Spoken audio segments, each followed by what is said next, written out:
वैष्णवेभ्यो नमो नमः। कोटि वैष्णववृंद की जय। श्री प्रभुपाद की जय। ओम नमो भगवते वासुदेवाय। ओम नमो भगवते वासुदेवाय। ओम नमो भगवते वासुदेवाय। ओम नमो भगवते वासुदेवाय। ओम नमो भगवते वासुदेवाय। ओम नमो भगवते वासुदेवाय। नारायणं नमस्कृत्यं नारायणं नमस्कृत्यं नरश्चैव नरोत्तमं नरश्चैव नरोत्तमं देवी सरस्वती व्यासं देवी सरस्वती व्यासं ततो जयमुदीरये। ततो जयमुदीरये। नष्टप्रायेषु भद्रेषु नष्टप्रायेषु भद्रेषु नित्यं भागवत सेवया। नित्यं भागवतसेवया। भगवत्या उत्तमश्लोके भगवत्योत्तमश्लोके भक्तिर्भवति नैष्ठिके। भक्तिर्भवति नैष्ठिकी। कृष्णाय वासुदेवाय कृष्णाय वासुदेवाय देवकी नन्दनाय च देवकी नन्दनाय च नन्दगोपकुमाराय नन्दगोपकुमाराय गोविन्दाय नमो नमः। गोविन्दाय नमो नमः। जय श्री कृष्ण चैतन्य जय श्री कृष्ण चैतन्य प्रभु नित्यानंद प्रभु नित्यानंद श्री अद्वैत गदाधर श्री अद्वैत गदाधर श्रीवासादि गौर भक्तवृंद। श्रीवासादि गौर भक्तवृंद। हरे कृष्णा कृष्णा कृष्णा कृष्णा हरे हरे कृष्णा कृष्णा हरे हरे हरे राम हरे राम राम राम हरे हरे। राम राम हरे हरे।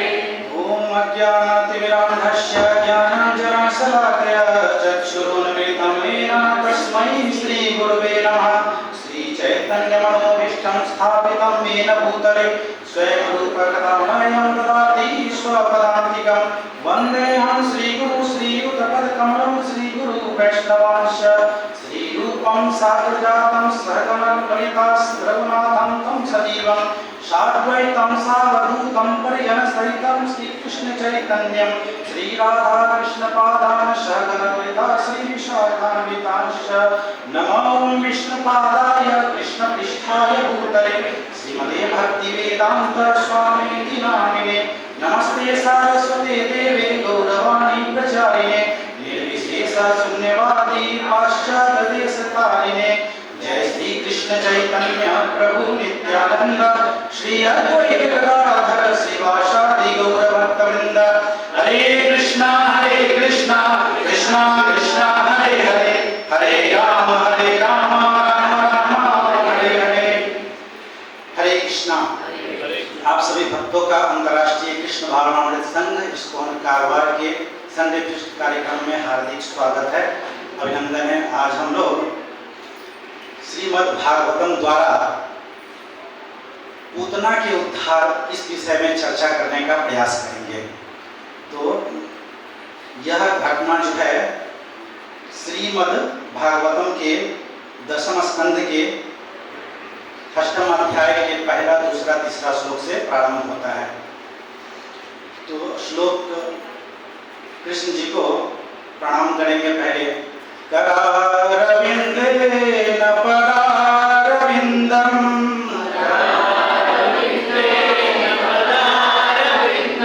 मुखारविंदे विनिवेशयन्तम्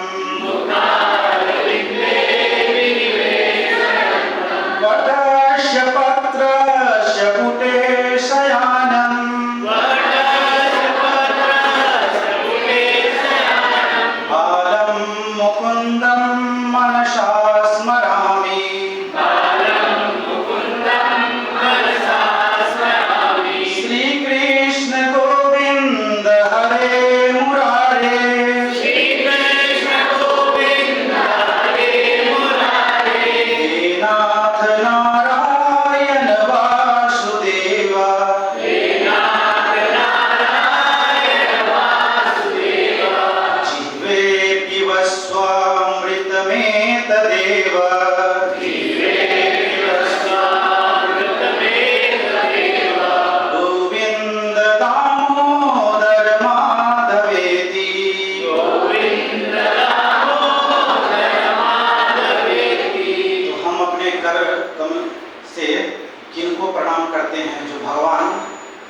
छोटे से मुकुंद जो मुक्ति प्रदाता है, जो भय प्रदाता है, वो किस पोजीशन में बैठे हुए हैं? वट वृक्ष के पत्ते पर लेटे हुए हैं। आप लोग पिक्चर में देखेंगे, फोटो में, वो एक पत्ते पर लेटे हैं जो वट वृक्ष के पत्ते पर हैं। और वो क्या कर रहे हैं? उनके मुख में क्या है? उनका पैर का अंगूठा है। तो ऐसे भगवान को प्रणाम कर रहे हैं। फिर आगे श्री कृष्ण को प्रणाम करते हैं। हरे मुरारे, जिन्होंने मुरा नाम के राक्षस का वध किया था, वैसे कृष्ण को प्रणाम है। वो वासुदेव साक्षात है, क्योंकि वो वसुदेव के पुत्र हैं। तो ऐसे जो कथाएं हैं वो बराबर बारंबार हमारे मुख से अमृत पान हो सके, ऐसी अभिलाषा गोविंद देव कर रहे हैं। गोविंद दामोदर माधवेति, ये श्लोक के पीछे पढ़ेंगे। बकी बकाधा सुरधेनुकारे, केसी तृणावर्त विघात दक्ष,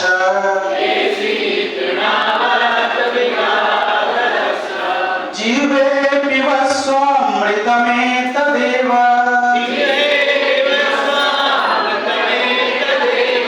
गोविंद दामोदर माधवेति।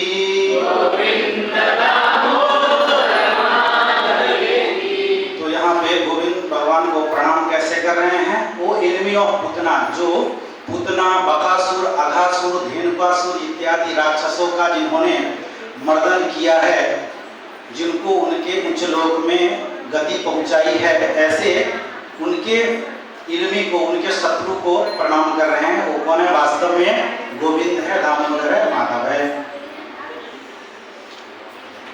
तो इससे पूर्व की कथा में भगवान श्री कृष्ण चंद्र कब उनका प्राकट्य होता है, ये हमें ज्ञात होना चाहिए। वो भाद्र मास के, हिंदी कैलेंडर के हिसाब से भाद्र मास के कृष्ण पक्ष के अष्टमी तिथि को उनका रोहिणी नक्षत्र में भगवान कृष्णचंद्र जन्म लेते हैं। और जन्म की कथा सभी को पता है। भगवान बड़े ही विचित्र जगह में जन्म लेते हैं। सभी तो जन्म लेते हैं तो हॉस्पिटल में जन्म लेते हैं, लेकिन भगवान का जन्म कहाँ होता है? कारागार में जन्म होता है। वो भी कौन? उनके मामा। बेसिकली ज़्यादा से ज़्यादा स्त्रियां जो हैं, महिलाएं, अपना जो बच्चे की संतति करना चाहते हैं, जब डॉक्टर के पास जाना चाहते हैं तो चाहते हैं कि मैं अपने मायके में रहूं, मातृपक्ष में मम्मी के पास रहूंगा या भाई भाभी के पास रहूंगा तो हमारी सेवा प्रदान करेंगे। लेकिन यहाँ पे भाई भाभी जो है उनका सेवा जेल में कर रहे हैं। कंस जो है, कंस भैया, उनको जेल में कर रहे हैं।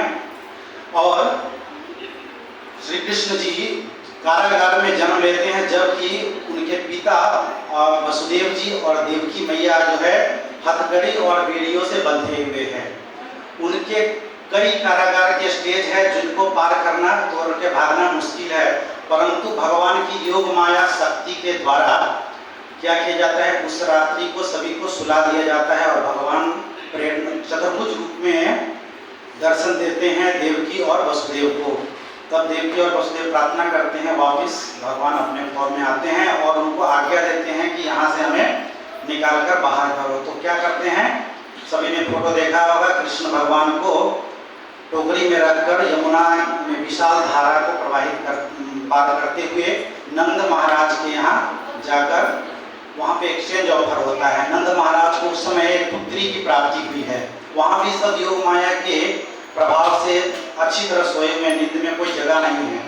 और वहाँ से योग मतलब बच्ची को उठाकर ले आते हैं भगवान उनके पिताजी और यहाँ पर रख देते हैं। फिर यहाँ पे वसुदेव को पता चलता है नेक्स्ट सुबह में कि यहाँ तो जन्म हुआ है आत्मा संतान का, लेकिन वो पुत्री है। फिर भी सोचते हैं पुत्र है या पुत्री है, लेकिन वो वध करने वाला हो सकता है। तो सब इससे पहले के 6 पुत्र जो हैं वसुदेव के, उनको शिला पे पटक पटक कर मार दिया गया था। उस कारागार में खून के धब्बे धब्बे लगे हुए थे। लेकिन सातवें गर्भ जो है देवकी मैया को, उनको योग माया के द्वारा ही उनके प्रभाव से गर्भ का ट्रांसप्लांटेशन करा दिया गया था। यहाँ से गर्भ को उठाकर रोहिणी माता के गर्भ में ट्रांसप्लांट कर दिया गया था। यहाँ पे सूचना मिली कि गर्भपात हो गया, अंदर कोई बच्चा नहीं है। उस समय जो भी गोकुलवासी थे या मथुरावासी थे वो ये सोचा कि कंस जो है काला जादू भी जानता है, कि हो सकता है वो बहुत सारा तंत्र मंत्र से गर्भ को अंदर ही मरवा दिया है, परंतु भगवान की योजना थी उनके बड़े भाई के जन्म के लिए। फिर अष्टम में यहाँ पे योग माया आती है, योग माया साक्षात आती है जब कंस उसके पैर पकड़कर पटकता है। कहाँ पटकता है? शिला पर, पत्थर पे पटकता है तो योग माया हाथ से छूट जाती है और अष्टभुज दुर्गा का रूप लेकर उसको चेतावनी देती है, मूर्ख कंस, तुमको मारने वाला इस जगत पे आ चुका है, तुम मुझे क्या मारेगा? तुम्हारा जो उद्धार करने वाला है वो जन्म ले चुका है। और वो वहां से अंतर ध्यान हो गई। कंस को भारी टेंशन हो गया, अरे ये तो इसको मारने के लिए तो मैं पूरा प्रयोजना में था, ये भाग गया, कहाँ किसका जन्म हुआ? जो योग माया इत्यादि बोलते हैं, झूठ तो नहीं बोलेंगी।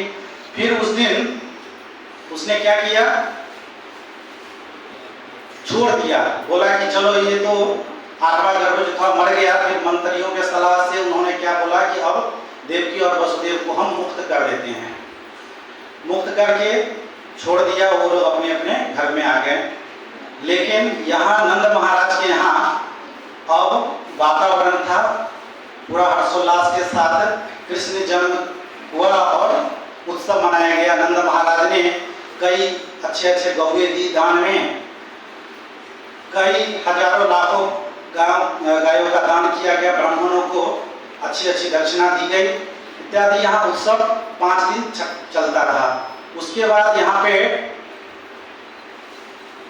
आ रहा है टेंशन कि अब क्या है, पहले कर देना पड़ता था हर एक राजा को। तो कंस जो है मथुरा से गोकुल इत्यादि सब उसके क्षेत्र में पड़ते थे, तो नंद महाराज को अपने यहाँ का सेल्स टैक्स, जो हाउस टैक्स क्या भरते हैं वैसा टैक्स उनको कर, वार्षिक कर देना था। तो वो सोचे कि अब वहाँ पे क्या हुआ, जब भगवान का जन्म हुआ तो बहुत सारे धन धान इत्यादि उत्पन्न हो गए। भूमि ततः आरभ्य नंदस्य ब्रजः सर्वसमृद्धिमान हरे निवासात्मगुणै रमा क्रीडम भूर्नृपः। 10.5.18 में चर्चा है कि जब भगवान का जन्म हो गया तब नंद महाराज का घर जो है एकदम पूर्ण लग रहा था और सभी जगह सभी जो सामान्य मनुष्य थे उनके अंदर भी दिव्य गुण आ गए थे, सभी भगवान जैसा लग रहे थे, इतनी चेतना उनके पास हो गई थी। सभी जगह ऐश्वर्य खूब लग रहा था, धन्य धान्य हो गई थी। कृषि उस समय बहुत ही उत्पन्न, जो कि समय नहीं था वृक्षों को फलने का, वो वृक्ष भी लद गए थे, यानी सब सुख संपन्नता प्राप्त हो गई थी। तो नंद महाराज का टेंशन था, इतना समृद्धि हमारा देख लेगा कंस, अगर तो आकर अटैक कर लेगा, लूटपाट कर लेगा, इसके लिए बाबा पहले ही जाके कर दे के चले आओ। तो वहां कर देने भगवान जो नंद महाराज है वो चले जाते हैं और वसुदेव से मिलते हैं, नहीं कर पहुंचा देते हैं। उसके बाद वसुदेव से मिलना चाहते हैं लेकिन वो मिलते नहीं है कि कहीं मैं वसुदेव से मिलने जाऊंगा उनके घर पे तो सीआईडी सीबीआई वाले लगे होंगे, हमारे ऊपर भी छापा मार देंगे, ये क्यों मिलने जा रहा है। बैलगाड़ी भर भर कर कंस महाराज के लिए दूध दही गाय, दूध दही मक्खन और अलग अलग धन धान्य सब लाद के ले गए थे कि कंस को कर में प्रदान किए और वहां से छुटकारा पाकर निकल गए। निकल रहे थे, थक गए थे, फिर वृक्ष के किनारे उद्यान में वो अपना जो बैलगाड़ी उसके नीचे लेट रहे थे। तभी जब वसुदेव को पता चला कि नंद महाराज आए हैं गोकुल से, तो वो भी समाचार लेना चाह रहे थे कि मेरे पुत्र कैसे होंगे।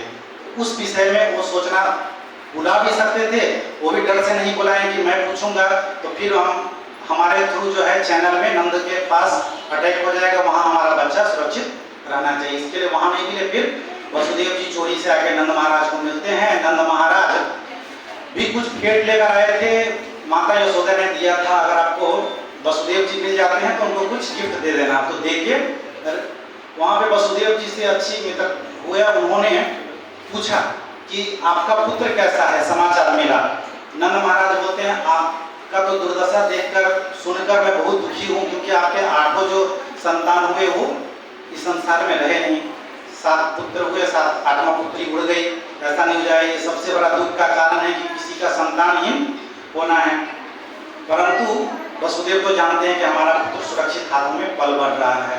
वसुदेव भी जी चाहते थे घर में बुलाएं, लेकिन घर में नहीं बुलाने का अर्थ ये था कि वो सोचते थे कि कहीं देवकी भंडाफोड़ न कर दे, क्योंकि मतलब पुरुष जो हैं वो कभी बात छुपा लेते हैं, लेकिन माताओं को जो है युधिष्ठिर महाराज का श्राप लगा है कि वो कुछ भी छुपा नहीं पाते हैं। तो वो सोच रहे थे कि हमने बहुत सीक्रेट तरीका से रात को बच्चे को रखा है और पता चल गया देवकी ने कहीं नंद जी को पूछ दिया हमारा जो पुत्र आपके यहाँ भेजा था और ठीक ठाक है ना, तब हो सकता है कंस के अनुचर भी सुन लेंगे और कृष्ण के ऊपर क्षति होगा, ये सोचकर भी नहीं पहुंचाए। तो ऐसे ऐसे फिर वसुदेव जी को कुछ ज्ञात होता है, आभास होता है, पता चलता है कि वहां पर अटैक होने वाला है। छोटे छोटे बच्चे जो भी हैं उनको पुतना नाम की राक्षसी हो सकता है मारने के लिए आएगी।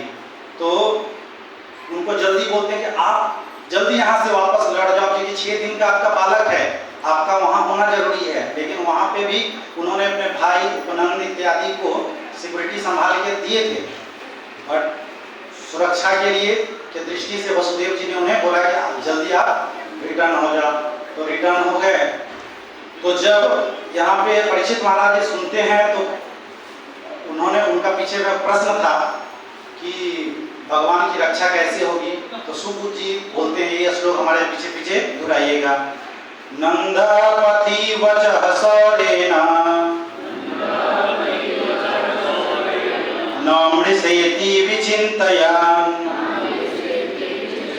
हरि जगाम शरणं हरि जगाम शरणं उत्पागम संकिता उत्पादआगम संकिता। तो यहाँ पे क्या है, नंद महाराज जो रास्ते में लौट के आ रहे हैं तो उनको मन में कुछ शंका हो रहा है कि मतलब हमारे बच्चे के ऊपर कुछ संकट आने वाला है। तो क्या करते हैं, तुरंत वो भगवान कृष्ण, भगवान जो उनके आराध्य हैं विष्णु, उनके शरण में जाते हैं और भगवान को याद करते हैं कि हे भगवान हमारे पुत्र की रक्षा करो। तो यहाँ पे वास्तव में जो भगवान के भक्त हैं वो कष्ट से घबराते नहीं हैं। सुन लिया कि वहाँ अटैक होने वाला है तो डर के भागना नहीं है, वहाँ सामना करना है और भगवान का नाम लेना है। भगवान जो करेंगे वो हमारी सुरक्षा के लिए, हमारे भले के लिए होगा। तो भगवान का नाम कैसे लेंगे, हरे कृष्णा कृष्णा कृष्णा हरे हरे, हरे राम राम राम हरे हरे। तो यहाँ पे सुखदेव गोस्वामी कहते हैं जब नंद महाराज घर वापस आ रहे थे तो उन्होंने विचार किया कि वसुदेव ने जो कुछ कहा था वो असत्य या निरर्थक नहीं हो सकता, अवश्य ही गोकुल में उत्पाद होने का कुछ खतरा रहा होगा। जो ही नंद महाराज ने अपने सुंदर पुत्र कृष्ण के लिए खतरे के विजय में सोचा तो वहीं वे भयभीत उठे, क्योंकि परम नियंता के चरण कमलों में शरण ली। तो हमें भय के समय किसका शरण लेना है, जो अभय प्रदान कर सकता है उसी को भय के समय में हमारी शरण लेनी चाहिए। तो भगवत गीता में कहते हैं साधवो हृदय मह्यम साधुनाम हृदय त्वयं मदन्ते न जानन्ति नाहं तेभ्यो मनागपि। भक्त सदैव मेरे हृदय में वास करते हैं और मैं भक्तों के हृदय में वास करता हूँ।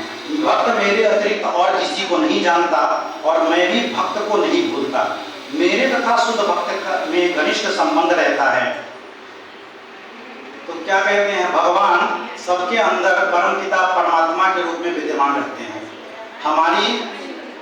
हम ये है कि हम किसकी शरण ले, हम भौतिक जीवन में किसी और की शरण ले या भगवान जो मुक्ति प्रदाता है उसकी शरण ले। प्रायः तो यहाँ पे क्या, उनको रास्ते में एक राक्षसी जो है ऊपर उड़ते हुए उनको दिखाई दे रहा है। जब वो जा रहे थे तभी दिख रहा था, लेकिन उनको आभास नहीं हुआ कि वो हमारे गोकुल में जा रहे हैं। तो अभी क्या है, आगे श्लोक पढ़ेंगे 10.6.2। कंसेन प्रहिता घोरा पूतना बालघातिनी शिशुं चचार निघ्ना गृह्णन्ति पुरग्राम प्रजातिषु कंसे न प्रहिता गोरा। कंस ने महाराज कंस ने एक राक्षसी को जो है हायर किया है। उनके भाई को बोला था कि पुतना को बुलाओ और उसको भेजो छोटे छोटे बालों का वध करने के लिए, क्योंकि उसका एक्सपर्टाइज क्या था, बाल मतलब छोटे बच्चे जो जन्म लिए हैं उनको मारना भी नहीं, उनका रक्त को खाली वो पी जाती थी। उनको मांसाहार करने में इतना दिलचस्पी नहीं था, वो खाली रक्त का पान करती थी। और आगे श्लोकों में वर्णन है कि वो राक्षसों की कैटेगरी में जो है खेचरी करके एक राक्षस का कैटेगरी आता है, वो कैटेगरी में थी। मतलब वो क्या करते हैं, खींच लेते हैं, रक्त को पूरा खींच लेंगे। जब शरीर में रक्त नहीं रहेगा तो और कुछ नहीं बचेगा। तो उन्होंने क्या किया, वैसे राक्षसी को कंस महाराज ने डिप्यूट किया कि जाओ, वो बच्चे के डॉक्टर जैसे क्या रहते हैं, पेडिट्रिशियन बोलते हैं ना छोटे बच्चों के, तो ऐसे ही पेडिट्रिशियन थी, लेकिन ये मारने वाली थी, बचाने वाली नहीं थी। तो ऐसे इसका एक्सपर्ट जो था बच्चे के मारने में था।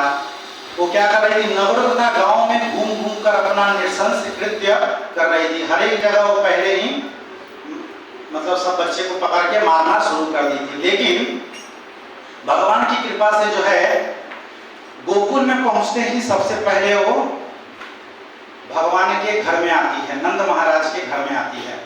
क्यों आती है, क्योंकि पता चलता है कि हाँ यहाँ पे धर्मदान है, ये थोड़ा मतलब राजा टाइप का है, तो इनके घर में आते हैं, यहाँ पे थोड़ा सम्मान मिलेगा। तो राक्षसी जो है वो बड़ा ही विचित्र उसका मुख है, राक्षसी जैसा। लेकिन वो जब आती है मारने के लिए, तो इस अवस्था में अगर जाएगी, राक्षसी का क्या शरीर से दुर्गंध आता रहेगा, वस्त्र जो है साज सज्जा अच्छे नहीं होंगे, विकराल दांत होंगे, आंखें बड़ी बड़ी होंगी, शरीर विकराल होगा, तो उसको देखकर लोग डर जाएगा, कोई अपने बच्चे को देगा नहीं। परंतु वो क्या करती हैं, एक सुंदर स्त्री का रूप धरती है। यहाँ पे देखेंगे एक सुंदर स्त्री का, ये तो भगवान है, यहाँ पे सुंदर स्त्री का रूप धर के और वो जाती है। जब पालने में रखे हैं माता ने, तो वहां पे जाती है और क्या किस रूप में जाती है, ऐसे मानो इसकी चर्चा है कि वो लक्ष्मी के जैसे हैं। ताम केश बंध व्यतिसिक्त मल्लिका, मल्लिका के फूल जो हैं उनके सिर में बंधे हुए हैं, और वो देवी के जैसा अवतार लेकर है, और भी है अलग अलग रूप की चर्चा, बड़ी सुंदर दिख रही है। तो वहाँ के ग्रामवासी जो गोकुल के हैं वो आनंद में भर जाते हैं उनको देखकर, और वो अपने हाथ में कमल का पुष्प लेकर उसको घुमा रही है। ऐसे घुमा रही है कि लगता है कि साक्षात लक्ष्मी देवी ही यहाँ पे आ गई है, क्योंकि लक्ष्मी सहस्त्र सप्रम सेव्यमानम गोविंद मादि पुरुषम तमाम बजामी। जहाँ भगवान गोविंद आते हैं वहाँ पे लक्ष्मी देवी उनके पीछे पीछे चली आती है। तो सबको लग रहा था कि यहाँ पे जो इतना सब धन धान्य गोकुल में भर गया है, इसका कारण यही लक्ष्मी देवी है। तो इसको पहले जाने दो, साइड हो जाओ, बाकी लोग दर्शन के लिए लेट भी लगेगा, लेकिन उनको वीआईपी एंट्री करके उनको अंदर जाने देना है। तो नंद महाराज के कक्ष में जहाँ बालक सोया है वहाँ पे चली जाती है। ऐसा नहीं है कि उनकी माता ने देखा नहीं, उनकी मैया यशोदा और रोहिणी माता भी वही थी, उन्होंने भी देखा। लेकिन वो आई और चिकनी चुपड़ी बातें करते हुए बोलती है कि मैं जो हूँ मैं देवी हूँ, मुझे शक्ति प्राप्त है कि जिसको मैं आशीर्वाद देती हूँ वो बच्चा जो है दीर्घायु होता है। ऐसे अगर किसी के घर में कि आकर अगर कोई बोलेगी कि आओ मैं अपने बच्चे लाला को दे दो, मैं आपके बच्चे को अभिषिक्त कर देती हूँ, तो क्या कर रही थी, बच्चे को फिर माता ने बोला ठीक है, अच्छे लक्ष्मी लग रही है, तो दे दिया उनके हाथ में। और वो क्या कर रही थी, जैसे मंत्र पढ़ते हैं वैसे मंत्र से वो अपने भाषा में मंत्र पढ़ रही थी, ताकि मैं उनको सहला रही हूँ और जो भी कष्ट बाधा है वो दूर कर रही है। ये सोचते हुए तो माताओं ने फिर ध्यान नहीं दिया, माताओं ने थोड़ा साइड हो गए। फिर वो बोलती है कि मैं अगर दूध पान करा दूंगी तो मेरे स्तन से जो है हमेशा अमृत की धारा निकलती रहती है, अगर ये दूध किसी ने पान कर दिया तो हमेशा के लिए अमर हो जाएगा। तो भी माता ने मना नहीं किया, तो उन्होंने स्तन पान शुरू कर दिया कृष्ण भगवान ने। तो आगे उससे पहले बोलते हैं कि जहाँ पे भगवान के भक्त हैं उनकी जो सुरक्षा है कौन करते हैं? भगवान स्वयं करते हैं, या फिर भगवान के जो कीर्तन गीत श्रवण इत्यादि में जो लगा है उनकी सुरक्षा की जिम्मेवारी भगवान स्वयं लेते हैं। तो यहाँ इससे पहले की घटना में क्या है, नंद महाराज वहाँ पे संकित हैं और यहाँ पे कंस की जो भेजी हुई घोड़ा है, राक्षसी है, वो आ रही है। तो यहाँ पे सुखदेव गोस्वामी जो हैं परीक्षित महाराज को चिंता होने लगी, अरे बाबा ऐसी राक्षसी आ रही है तो भगवान का क्या हुआ होगा। तो ये इसके लिए सुखदेव महाराज जो है कहते हैं न यत्र श्रवणादीनि, पढ़िए, न यत्र श्रवणादीनि रक्षोघ्नानि स्वकर्मसु कुर्वन्ति सात्वतां भर्तु यातु धान्यस्य तत्र हि। हे राजन, जहाँ भी लोग कीर्तन तथा श्रवण द्वारा भक्ति कार्यों की अपनी वृत्तियों में लगे रहते हैं वहाँ बुरे लोगों से किसी प्रकार का खतरा नहीं रहता। जब साक्षात भगवान वहाँ विद्यमान हो तो गोकुल के विषय में किसी प्रकार की चिंता की आवश्यकता नहीं रहती है। तो परीक्षित महाराज को सुना रहे हैं कथा सुखदेव गोस्वामी। सुखदेव गोस्वामी जब परीक्षित महाराज चिंतित हो जाते हैं कि क्या होगा भगवान का, तब वो बोलते हैं कि जहाँ, क्योंकि नंद महाराज भी भक्त हैं और गोकुल के ग्वाल बाल भी भगवान के भक्त हैं, तो भगवान अपने भक्तों पर हमेशा कृपालु रहते हैं। तो यहाँ पे क्या श्रवणम कीर्तनम विष्णु, जो प्रहलाद महाराज की स्तुति में कहा नविधा भक्ति के उदाहरण दिए गए हैं, उसमें प्रहलाद महाराज कहते हैं, ये भी पढ़ लेना चाहिए, श्रवणम कीर्तनम विष्णु स्मरणम पाद सेवनम अर्चनम वंदनम दास्यम साक्ष्यम आत्मनिवेदनम इति पुंसार्पिता विष्णु भक्ति चेनवलक्षणा प्रियते भगवद्यद्या तन्मये अधिमुत्तमम्। मतलब भगवान के भक्त जो नरसिंह भगवान के अनन्य भक्त हुए प्रहलाद महाराज कहते हैं कि श्रवण कीर्तन किसका करना है? भगवान विष्णु का करना है, और स्मरण और पाद सेवन करना है। तो ये तो 9 तरह के भक्ति के बारे में प्रहलाद महाराज बताते हैं। लेकिन अगर इसमें से सुखदेव गोस्वामी कहते हैं कि 2 चीज भी अगर किसी ने किया, क्या किया? श्रवण और श्रवणादि, श्रवण और आदि मतलब श्रवण के बाद उसका कीर्तन। तो जहाँ पे श्रवण और कीर्तन होता है वहाँ पे भगवान स्वयं बचाने के लिए आते हैं। और क्या है, वैसे जगह का तो कहना गया जब भगवान स्वयं वहाँ पे बाल स्वरूप में विद्यमान है। जब भगवान विद्यमान है तो वहाँ पे कोई कतराने की आवश्यकता नहीं है।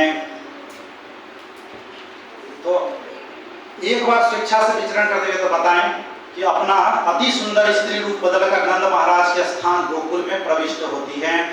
और क्या करती है, उनका जो है रूप साज सज्जा इत्यादि की वर्णन किया गया है। यहाँ पे बालक को उठाकर, उतना राक्षसी का हृदय कठोर एवं क्रूर था, हृदय जो है बड़ा कठोर था राक्षसी का, किंतु ऊपर से वो अत्यंत स्नेहमयी माता के सदृश लग रही थी। लेकिन ऊपर ऊपर जो है माता का वेशभूषा में, सुंदर वेशभूषा में आई थी। वह मुलायम म्यान के भीतर तेज तलवार जैसी लग रही थी। जैसे तलवार आपने देखा होगा, तलवार को एक म्यान में रखते हैं और म्यान को बड़ा ही मखमल के कपड़ा से सजा कर रखते हैं। ऊपर से देखने में म्यान जो है बड़ा सुंदर आकृष्ट दिखता है, परंतु जब उसके अंदर का तलवार निकालते हैं तब वो दूसरे का मर्डर मारने के लिए होता है। वैसे ही पूतना राक्षसी थी, बाहर से बड़ा ही सुंदर चित्त लपेटा हुआ था, लेकिन अंदर में जो है मन जो है, हृदय है, बड़ा काला था। तो ऐसे ही गुरुजन वर्णन करते हैं कि ऐसे ही पूतना बन के हम सभी घूम रहे हैं, न केवल माताएं, प्रभु भी ऐसे ही घूम रहे हैं। पूतना जैसी बाल घातनी थी, ऐसे ही संसार में बहुत सी माताएं, बहुत से प्रभु जो है बाल घाती हैं, मतलब जो बच्चे को मारते हैं, जान से मार देना बाल घातनी कहलाते हैं। और वही उनका कंस महाराज की समस्या थी कि वो अपने मृत्यु से बचाव के लिए वो वसुदेव के पुत्रों पुत्रियों को मार रहे थे, परंतु यहाँ पे क्या है, अपना संतान उत्पन्न करने के बाद भी हमें और संतान नहीं चाहिए करके लोग गर्भपात करा देते हैं। उसको गर्भ हत्या कहना चाहिए, परंतु उसको सॉफ्ट भाषा में इंग्लिश में एबॉर्शन कह देते हैं। तो उसमें कुछ भी दोष पता ही नहीं चलता है कि क्या था, एबॉर्शन हो गया, करा दिया, परंतु उसका बहुत ही भारी दोष है। तो ये कर्म नहीं करना चाहिए, इसके लिए और उसमें शामिल भी नहीं होना चाहिए। तो बच्चे को मारना, अभी मुझे याद आता है 7-8 साल 10 साल पहले की घटना, जब जर्नी ऑफ सेल्फ डिस्कवरी, ये जो भगवत गीता के ऊपर जब छोटा छोटा पीपीटी दिखा के 1 डेज का स्टार्ट कराया गया था अर्गा में, तभी मंदिर में वो कथा होती थी। तो एक प्रभु जी आते थे, उन्होंने फर्स्ट जो स्लाइड शो में था यही सब दिखाया था कि कैसे उस समय, अब तो फिर समय बढ़ गया, कम से कम 14 साल 13 साल हो गया, लेकिन उस समय स्लाइड शो में क्या दिखाए कि जो बच्चे को मार देते हैं गर्भ भ्रूण, कुछ देशों में उसको बहुत ही कॉस्ट में खरीदा जाता है और उनको खाया जाता है। नॉर्मल मांसाहार करना या मच्छी खाना या मत्स्य खाना ये अलग बात है, परंतु भ्रूण खाना वो खेचरी नहीं है। राक्षस राक्षसी के रूप में हमारे बड़े दांत निकले हैं क्या? किसी के पास बड़े दांत नहीं हैं। देखते होंगे सिंह के और कुत्तों के बड़े दांत निकले होते हैं साइड में, ताकि वो उनको चीरने में, सुकर के बाहर से चीरने में किसी चीज को आसानी हो, परंतु मनुष्य के बड़ा ही साधारण दांत है। वो इतने सुंदर चेहरा के भीतर जो है क्रूर चेहरा जो राक्षसी का, वो छुपाए हुए हैं। और सीधे वो जो राक्षस है क्या करते हैं, चीर फाड़ करते हैं और खा जाते हैं। पूतना भी क्या कर रहे हैं, मांसाहार नहीं कर रही है, केवल रक्तपान कर रहे हैं। लेकिन मनुष्य क्या करते हैं, उसको लाकर घर में भूनते हैं, फ्राई करते हैं, रोस्ट करते हैं और ना जाने क्या क्या करते हैं, फिर उसको तेल मसाला इत्यादि लगाकर वेजिटेबल बना के खाते हैं। कुछ लोगों का ये भी मानना, जैसे बंगाल साइड में बोलते हैं कि मत्स्य जो है, मीन, वो जो है क्या है, जलीय पौधा है, मतलब पेड़ ही है, पौधा ही है, यानी हमारे लिए वो वेजिटेबल ही है। तो उनको भी वहाँ वेजिटेबल पे समझते हैं। कुछ लोग अंडे को भी वेजिटेरियन कैटेगरी में मानते हैं, जबकि अंडा और भ्रूण में कोई अंतर नहीं है। सुनने वाले को मन में कष्ट होगा, लेकिन बताना चाहिए। अभी 10-15 दिन का ऐसा घटना है कि लोग, मतलब किसी माता ने घर में एक ट्रे लाकर, कोई बोलते हैं कि यहाँ पे हैचिंग किया हुआ, क्या बोलते हैं, पोल्ट्री से लाया है हमने अंडा, इसमें बच्चा नहीं है, परंतु कोई लाके घर में रख देगा। अगर गर्मी का उसको प्रभाव लगेगा तो अगर 50 अंडे रखे हैं तो कम से कम उसमें से 10 में से जो है चूजा अवश्य निकलेगा। तो हमें अपने दिमाग का प्रयोग करना है और सोचना है कि हम उसे खाना है कि नहीं खाना है। खैर, हम विषय से विषयांतर होते जा रहे हैं। तो केवल जनरल अवेयरनेस के लिए कि हम भी बाल घाती, अगर मान लीजिए मनुष्य का शिशु नहीं, एक अंडा ही खाते हैं, तो किसी चूजे का, किसी मतलब क्या है वो, मुर्गा मुर्गी का भी बच्चा है तो भी है, उसमें भी जीव है। जैसा जीवात्मा आत्मा हमारे अंदर है, जितना सूक्ष्म उतना ही सूक्ष्म एक चींटी से लेकर एक हाथी तक के लिए है। तो हमें जो है बड़ा ही सावधान रहने की आवश्यकता है इन सब चीजों से, कि हमें बाल घाती नहीं बनना है।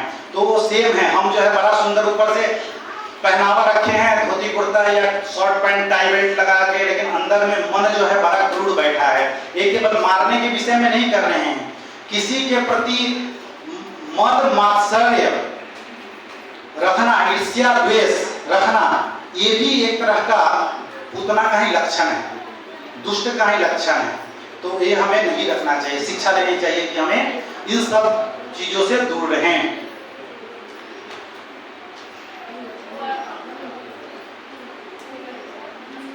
अब यहाँ पर भगवान ने पूतना के स्तनों में अपना पान करना शुरू किया। अब भगवान, वर्णन आता है कि भगवान पूतना का दर्शन कर रहे, देख रहे हैं, तो सोच रहे हैं इसको देखूं कि नहीं देखूं।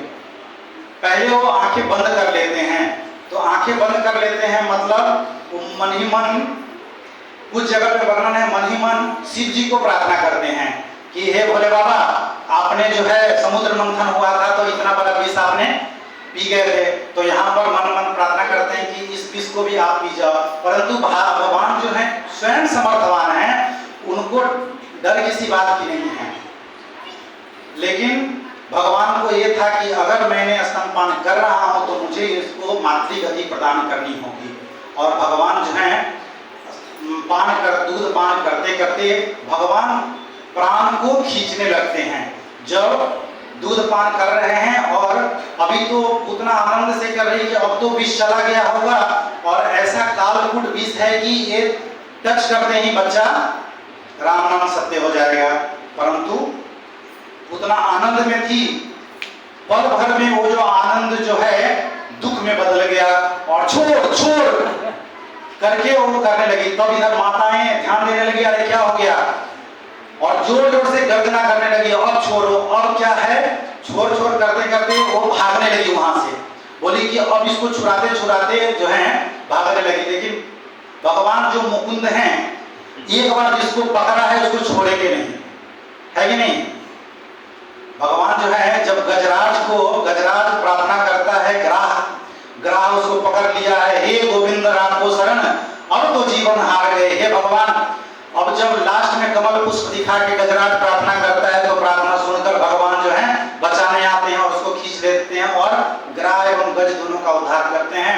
गज को जो है सशरीर सायुज्य मुक्ति प्रदान करते हैं। तो ऐसे ही भगवान जिसको पकड़ लिए वो छोड़ने वाले नहीं हैं। तो राक्षसी सही एक बार पकड़ाया तो भगवान से छूटने वाले नहीं हैं।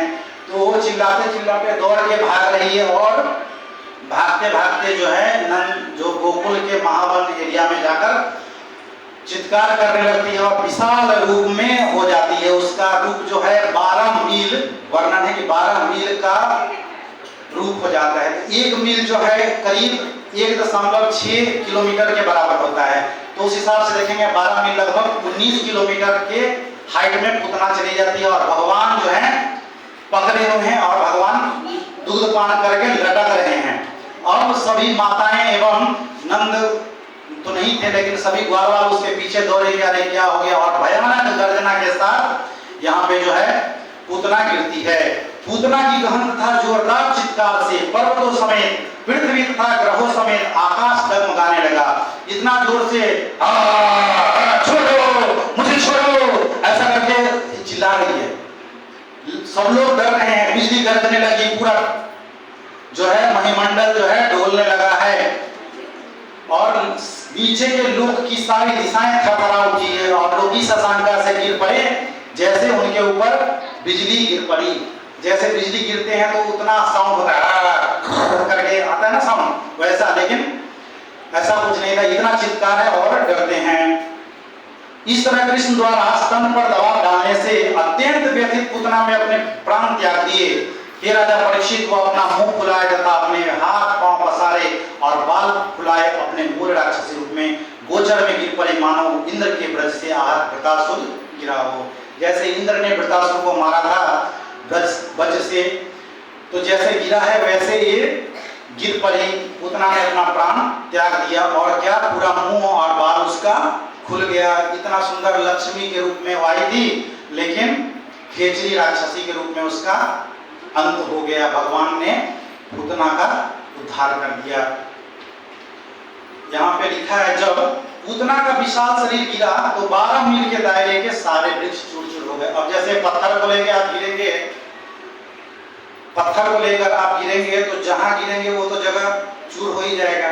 तो इतना भारी थी कि जो उधर का पेड़ पौधा था सभी फ्लैट सरफेस हो गया, जेसीबी लगाने का जरूरत ही नहीं पड़ा। तो वो क्या है, चारागाह, जहां चारा चरते हैं वहां पे देखिए अभी भगवान उसके बाद क्या करते हैं, आराम से बालम चतस्या उरसी क्रीडंत कुतो भयम गोप्यस्तुर्ण समयत्य जगृह जाता समप्रभम। बालक कृष्ण भी निडर होकर पूतना की छाती के ऊपरी भाग पर खेल रहा था और जब गोपियों ने बालक के अद्भुत कार्यकलाप को देखा तो उन्होंने अत्यंत हर्षित होकर आगे बढ़कर उसे उठा लिया। तो तुरंत ही पहले तो चिंता में था, जब आवाज बंद हो गया तो क्या हुआ, थोड़ा चिंता कम हुआ और भगवान उसके ऊपर खेल रहे हैं मार के, तो बड़ा ही आनंद हुआ और माताओं ने जाकर गोलवाल वालों ने माता ने कृष्णचंद्र को दे दिए गोद में और गोद में लेकर आते हैं। अब पहले के पूर्व के जो चीजें थे वो क्या थे, जैसे किसी ने छू लिया अशुद्ध अपवित्र चीज ने तो उसको क्या करते हैं, हमें शुद्ध करना। जैसे हम पूजा पाठ प्रारंभ करते हैं, कुछ क्रिया करते हैं तो शौच क्रिया निवृत्ति इत्यादि करने के बाद क्या करते हैं, आचमन करते हैं। उसके बाद पढ़ते हैं ना, ओम नमः पवित्र पवित्र वा सर्वास्थान गतो भी स्मृत पुंडरी काक्षा सर्वभयं दृष्टि। तो ऐसे क्या करते हैं, हमारे अंतर और बाह्य सभी को हम सूची प्रदान करते हैं, शुद्ध करते हैं, ताकि हम जो आगे के कार्य कर रहे हैं हमारा अंतरात्मा भी शुद्ध हो और बाह्य भाग भी शुद्ध हो। तो ऐसे ही माताएं जो हैं भगवान कृष्ण को ला रही है और क्या चीज से, गाय के जो मूत्र है गोमूत्र से स्नान करा रही है। उससे पहले उनको चवर डुलाया, जैसे भगवान को चवर की सेवा करते हैं ना, क्यों, भगवान को तो संरक्षण की जरूरत नहीं है, भगवान तो स्वयं सबको अभय संरक्षण प्रदान करने वाले हैं, लेकिन भगवान को चरण वहां पे चवर डुला रहे हैं ताकि भगवान के ऊपर जो भूत प्रेत इत्यादि जो साया बोलते हैं ना वो सब निकल जाएं। उसके बाद क्या करते हैं, बालक को गोमूत्र से अच्छी तरह नहलाया गया, फिर गोधूली से लेप किया गया। गोधूली क्या है, जहाँ पे गैया चढ़ती है वहां से धूल लाकर पूरे शरीर में लपेट लिया गया। उनके शरीर के जो 12 अंग में जो तिलक लगाए जाते हैं भगवान के अलग अलग नाम लेकर उनको तिलक किया गया। किस चीज से, गोबर से और गोधूली से। और बालक को सुरक्षा प्रदान किया गया, केशवाय नमः माधवाय नमः ये सब नाम लेकर बोलते हैं ना, वो भगवान के नाम है, भगवान के नाम लेकर ही भगवान को सुरक्षा प्रदान कर रहे हैं। उसके बाद प्रार्थना कर रहे हैं कि आपके ये भगवान जो हैं आपकी इस रूप की, जैसे गोपियों ने कृष्ण की रक्षा के लिए मंत्र की स्तुति की, अज तुम्हारे पांव की रक्षा करे, भगवान महिमान तुम्हारे घुटनों की रक्षा करे, यज्ञ तुम्हारे जांघों की रक्षा करे, अच्युत तुम्हारे कमर की रक्षा करे, ऊपरी भाग की तथा हैग्रीव तुम्हारे उदर की रक्षा करे, केशव तुम्हारे हृदय की रक्षा करे, ईश तुम्हारे वक्षस्थल की रक्षा करे, सूर्यदेव तुम्हारे गले की रक्षा करे और विष्णु तुम्हारे दोनों भुजाओं की रक्षा करे, उरुक्रम जो है मुंह की रक्षा करे और ईश्वर जो है तुम्हारे सिर की रक्षा करे। चक्री आगे से, गदाधारी हरि पीछे से तथा धनुर्धर महुदा एवं खड़ग भगवान विष्णु दोनों ओर से तुम्हारी रक्षा करे। शंखधारी उरुगाय समस्त कोणों से तुम्हारी रक्षा करे। उपेंद्र भगवान जो है ऊपर से और गरुड़ धरती पर तथा परम पुरुष हलधर जो है बलराम जी वो चारों ओर से तुम्हारी रक्षा करे। तो इस तरह से भगवान की रक्षा की अभिलाषा की जाती है, भगवान के ही विभिन्न नाम, भगवान के अवतारों के नाम लेकर।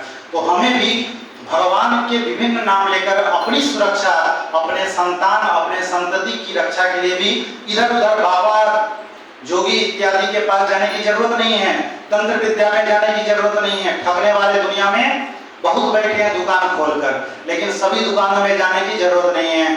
जहां भगवान विष्णु या भगवान कृष्ण या भगवान विष्णु के कोई अवतार हैं उन्हीं के आश्रय में जाना चाहिए जो अभय प्रदान करने वाले हैं।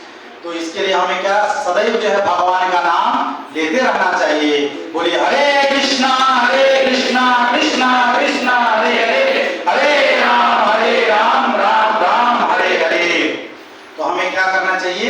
हमेशा भगवान का नाम का वर्णन करना चाहिए। इससे क्या होगा, हमारी सुरक्षा होगी। अभी इसके बाद क्या होता है, यहाँ पे तो पूतना देवी का उद्धार हो गया। भगवान को तरह तरह से इसको धूली इत्यादि से स्नान कराने के बाद, चावल डुलाने के बाद अच्छे से सहलाया जाता है और जाके पालने में डुलाया जाता है। और तब तक नंद महाराज जो हैं रिटर्न आते हैं। अब नंद महाराज जब रिटर्न आते हैं तो उनको पता चलता है कि ऐसे ऐसी भयानक राक्षसी थी, वो मर के पड़ी है। तो वहां पे किसी को पता नहीं चला कि कृष्ण भगवान ने ही उसको मारा है करके।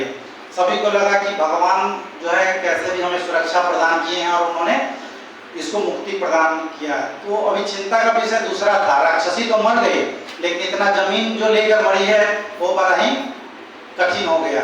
नॉर्मल कोई मरता है तो 5-6 फीट जमीन में उसको दफनाया जाता है, क्रियाकर्म किया जाता है। लेकिन वो 19 किलोमीटर 12 माइल का एरिया में वो फैली हुई है। तो चिंता का विषय है, इतना बड़ा चीता बनेगा कैसे, क्योंकि ऐसे रही तो महकेगी। तो उसको विचार किया जाता है। तब नंद महाराज और गोप बाल इत्यादि सोचते हैं, फिर क्या करते हैं, उनको अलग अलग टुकड़ा किया जाता है। अलग अलग टुकड़ा करके अलग अलग चिताएं तैयार की जाती है और उसको जलाया जाता है। तो जलाने के बाद क्या है, नॉर्मल किसी को जलाते हैं तो बहुत ही दुर्गंध आता है। जिसकी जैसी क्रिया है, गति है, उसके हिसाब से भयंकर दुर्गंध आता है, मतलब बॉडी को जलाने के बाद। परंतु यहाँ पे जब पूतना को जलाया गया तो उसमें से क्या हो रहा था, सुगंध उत्पन्न हो रहा था। जैसे धूप बत्ती लगाते हैं तो सुगंध उत्पन्न होता है, ऐसे सुगंधी उत्पन्न हो रही थी। क्यों? क्योंकि स्वयं भगवान ने उसको टच किया है। भगवान जिसको भी छूते हैं वो क्या हो जाता है, चिदानंद हो जाता है, खुद आनंद प्रदान करने वाला हो जाता है। वास्तव में जो नंद भी हैं, नंद का मतलब भी होता है आनंद। आ प्लस नंद, आनंद साइलेंट हो जाता है आ, तो वो भी पूर्ण आनंद स्वयं नंद जो हैं। नंद भी बुढ़ापे तक बुढ़ा हो गए थे, लेकिन उनको भी पुत्र इत्यादि नहीं हो रही थी। वो भी काफी भगवान से पुत्र के लिए प्रार्थना कर रहे थे, लेकिन फिर वो भगवान की जैसी मर्जी करके सोच छोड़ दिए थे। परंतु जब भगवान के अवतरण का समय आया तो योग माया द्वारा उनको पुत्र प्रदान किया गया। योग माया का ट्रांसफर, भगवान वहां आके बैठे हैं और उनको वात्सल्य प्रेम की अनुभूति प्रदान कर रहे हैं।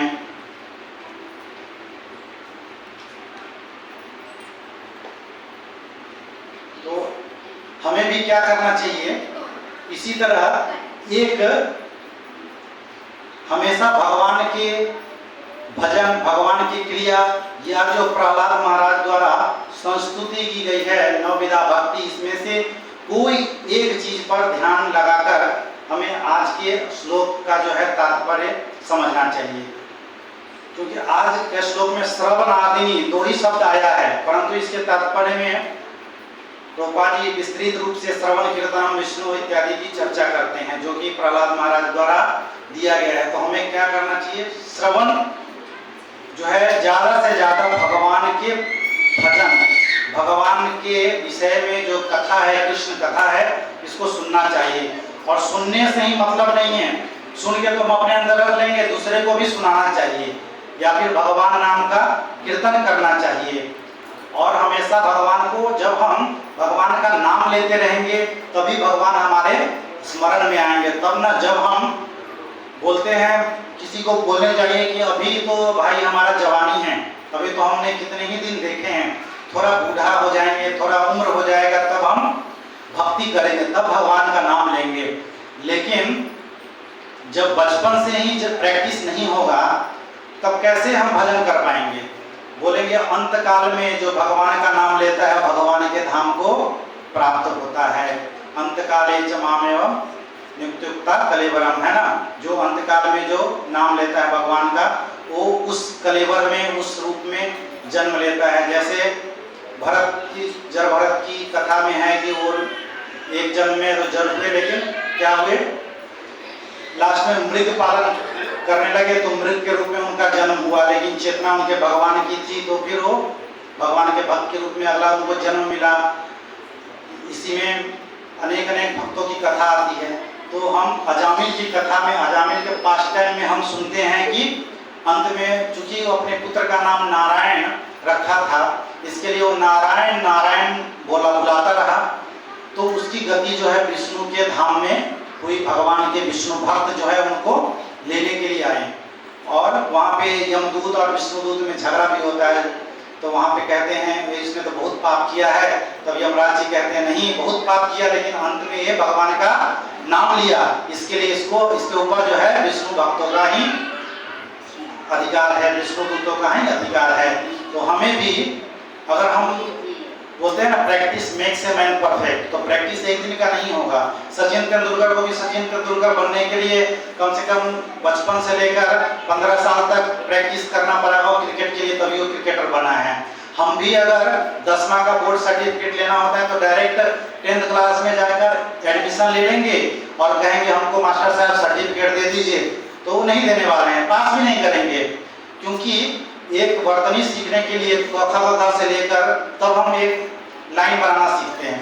तो स्टेप है पहला, दूसरा, तीसरा।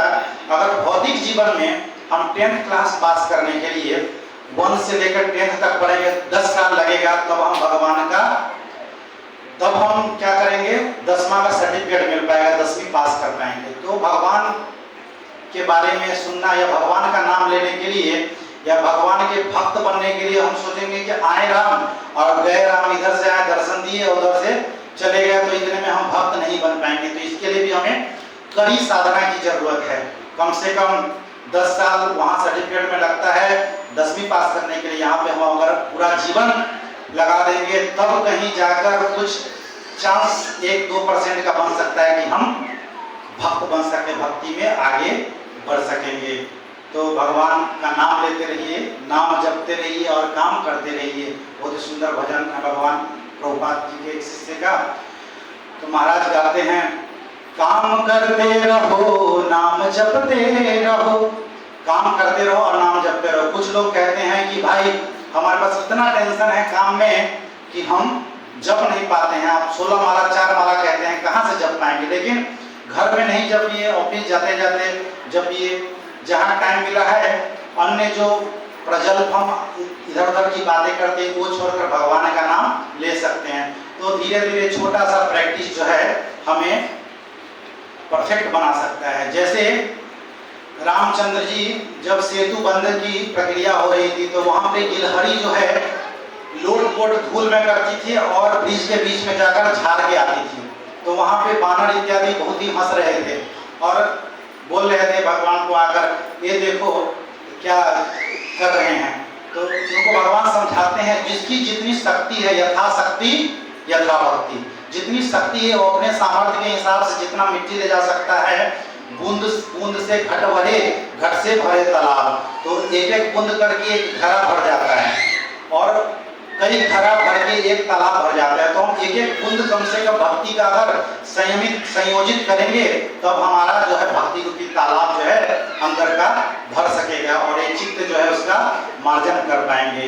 हरे कृष्णा कृष्णा कृष्णा हरे हरे, हरे राम राम राम हरे।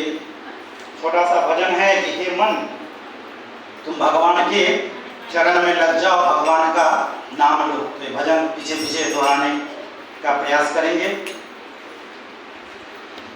भजहूँ रे मना श्री नंद नंदन, अभय चरण अरविंद रे।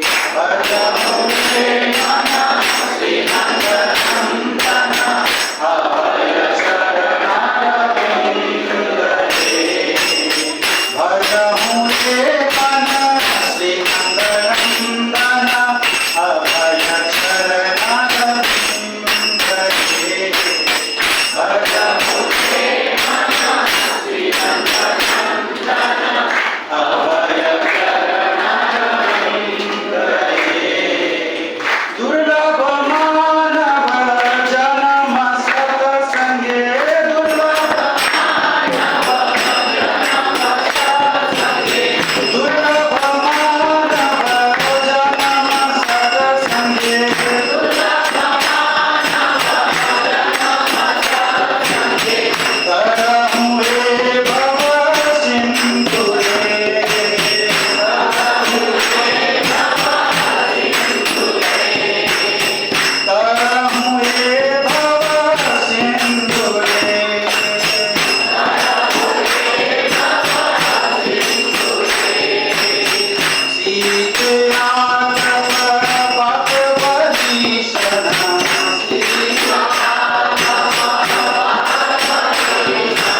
कहते हैं, भजहु रे मन श्री नंद नंदन, हे हमारे मन तू जो है नंद नंदन भगवान कृष्ण हैं उनकी ही चरण ग्रहण कर और उनका ही नाम ले।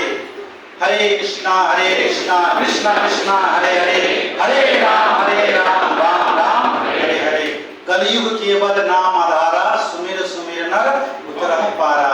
तो गोस्वामी तुलसीदास जी भी कहते हैं कि कलयुग में जो है नाम से बढ़कर कोई बड़ा काम नहीं है, तो नाम लेते रहिए और काम करते रहिए। दुर्लभ मानव जन्म सतसंगे, तरहु ये भव सिंधुरे।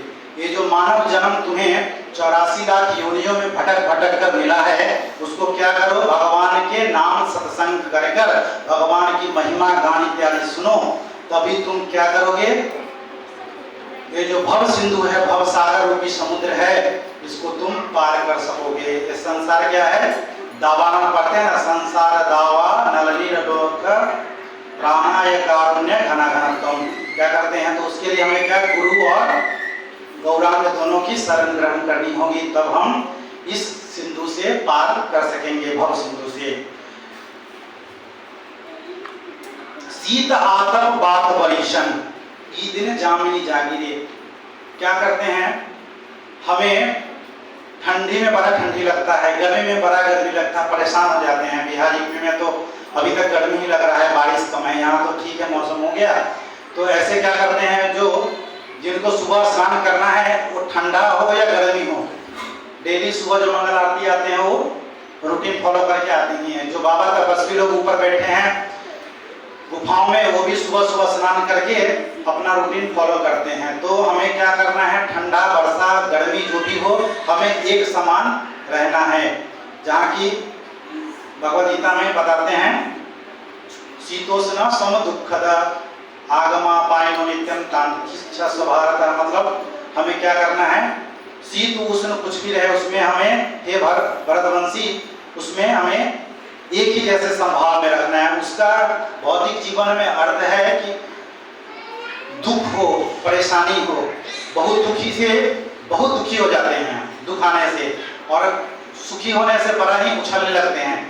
ज्यादा दुख में भी भगवान को भूल जाते हैं, ज्यादा सुख में भी भगवान को भूल जाते हैं। तो हमें क्या है, अधिक आनंद में भी भगवान को नहीं भूलना है, और अधिक कष्ट हो तब तो भगवान को याद करना ही है। विफल सेविन कृपण दुर्जन चपल सुखलभ लागिले। क्या करते हैं, थोड़ा सा सुख के लिए, चपल सुख के लिए, वो चपल सुख क्या है, मतलब चंचल है, जो रुकने वाला नहीं। हम सोचते हैं हम बड़ा सुखी होके बड़े हो जाएंगे, तो इसके लिए किसी को कष्ट दे देंगे और क्या करेंगे, कष्ट देंगे और सुखी हो जाएंगे, लेकिन उससे हम विफलता को प्राप्त करेंगे। थोड़ा सा सांसारिक सुख के लिए हम जीवन यापन में बड़ा कष्ट भोगते हैं, ये सब जरूरत नहीं है।